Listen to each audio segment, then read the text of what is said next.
No goal is complete without an extraordinary celebration, but sometimes players tend to get carried away and mess it all up.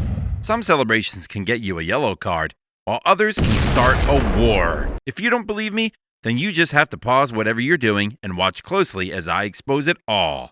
When it comes to controversial celebrations, Robbie Fowler is the right place to start. Following his goal in a 3-2 victory over Merseyside rivals Everton, Fowler dropped to his knees and pretended to be snorting the white markings on the pitch in response to unsubstantiated claims of drug use. The Football Association was already investigating him for an ongoing homophobic feud with Chelsea left-back Graham Lasso, so this made things worse for Fowler. He received a 6-game suspension and a £32,000 fine, the highest fine ever imposed on a Premier League player at that time. To be the highest fined player back then must have come with some regret.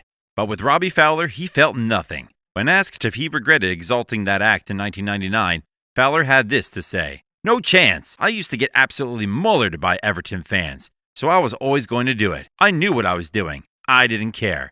It was a chance to wind them up after all the abuse they'd given me. Well, if it was worth it, then we have no problem there." One celebration some Arsenal fans might have a problem with today would be the iconic slide by Emmanuel Adebayor in 2009. After moving from Arsenal to Manchester City in the summer of 2009-2010 season, Adebayor was subjected to a barrage of insults and abuse from visiting fans, as well as being booed throughout his debut against his previous team.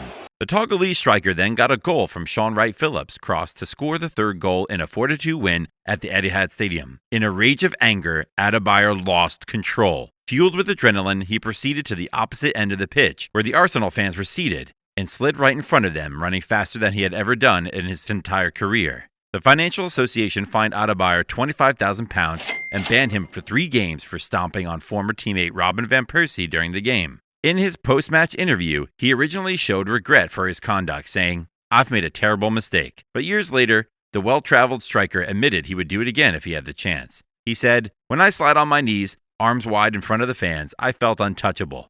People were throwing everything. Phones, bottles of water. I never flinched. Everything flew past me. Pew pew, like in the movies." It was like having a sensation of being in a prison for so many years and suddenly being told, "Brother, take the door and leave. Now you are free." That's what I felt, a deliverance. That definitely must have been hard to deal with. In the case of Nicolas Anelka, he took things too far. Anelka scored a brace in a match against West Ham in December after returning from 2 months of being absent during a brief but difficult tenure at West Brom. He celebrated his goal by making a quenelle gesture. But what exactly is a quenelle? The movement is named after an elongated creamed pork or fish dumpling. Comedian Dieudonné Mabala defines the act as wanting to shove your quenelle up the bottom of an opponent. But that's not the end of the narrative. Some have called it the Nazi salute in reverse, which is allegedly an inverted Nazi salute with strong anti-Semitic overtones. The Football Association fined the French forward £80,000 and banned him from playing for 5 matches before sacking him from West Brom for gross misconduct following an announcement of his desire to leave the club on social media. When we said some celebrations caused a war, we weren't joking. You are not ready for what's coming next. The summer of 1996 was regarded as a period when football would return home, with England hosting Euro 96 and attempting to win their first major prize since the World Cup 30 years before. Paul Gascoigne whirled away in joy after scoring England's second goal against Scotland at Wembley, and then laid on the ground with his head up, arms out at the side, and his mouth open wide. Alan Shearer, Steve McManaman, and Jamie Redknapp were not far behind, and they squirted water into Gascoigne's mouth with force. As a result, the dentist chair celebration was formed. The celebration is a nod to a drunken night during England's pre-Euro 96 tour of East Asia, during which Paul and other players were allegedly tied to a chair and plied with wine. The images of England's star players indulging themselves thus on the eve of the first major international tournament to be held in the country since 1966 prompted outrage, and it was absolutely ridiculous. I mean, this was so serious, Paul said he got threats from the IRA. According to Paul, the police equipped him to be able to detect whether or not his car had been planted with a bomb. It was that serious. This guy was on the run for his life. His family was against him along with his country and even his teammates. What a disaster.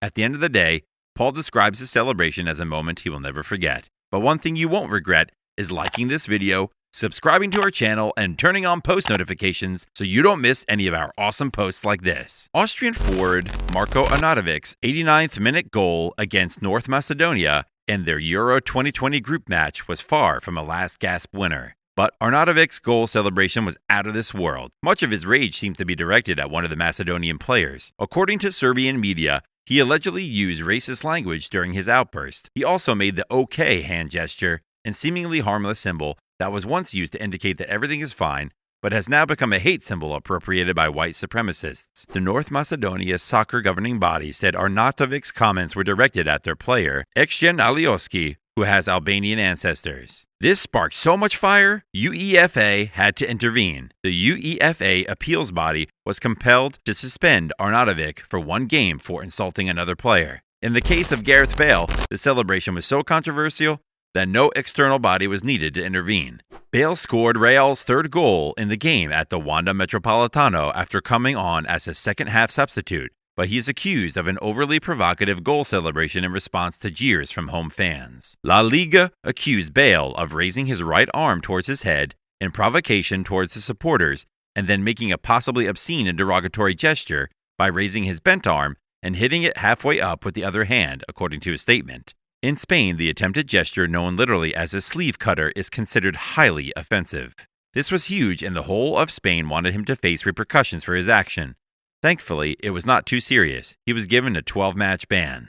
But when it came to Giorgos Karades, he was banned for life. This was no joke. It was simply ridiculous and devastating to watch. On March 16, 2013, Karades was playing for AEK Athens against Varia when he scored the game-winning goal for his team. To commemorate the goal, Karades removed his jersey and raised his hand in a highly political and contentious salute. When Karades celebrated his winning goal against Varia in 2013, he gave the Nazi salute, which sparked international media condemnation. Many politicians in his country were dissatisfied with Karades' actions. At this time, Giorgos Karades' coach also stated that the player knew nothing about politics. Following the incident, the Greek Football Federation unanimously voted to permanently ban Giorgos Karades from all national teams, forever. In addition, the midfielder was fined £43,000. Karades definitely went too far when he celebrated in that manner. Football players occasionally imitate each other's celebration styles, but no one wants to repeat Karades' feat in 2013. Anyone who does might end up in jail too. And that's all for today, guys. If you enjoyed this video, make sure you hit that like button and subscribe to our channel and turn on post notifications so you don't miss any of our new videos. Hope you enjoyed this video. Catch us on the next one. But until then, we say merci and goodbye.